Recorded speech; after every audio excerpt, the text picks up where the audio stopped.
অনেক খোঁজাখুঁজির পর এই ওয়াজটা খুঁজে পেলাম। আপনারা সম্পূর্ণ ওয়াজটি শুনবেন, একদম বাস্তব ঘটনা।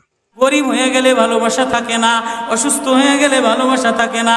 চোখের কোনায় যদি ময়লা হয় তো বান্ধবী তাকায় না তোর চোখের কোনায় ময়লা, নাকের কোনায় যদি ময়লা হয় তো বন্ধু বান্ধবে তাকায় না, এখানে যদি একটা ফোড়া হয় তো বন্ধু বান্ধবী তাকায় না। ভালোবাসা মিলান হয়ে যায়, অভাবে পড়লে ভালোবাসা মিলান হয়ে যায়, অসুস্থ হয়ে গেলে ভালোবাসা মিলান হয়ে যায়।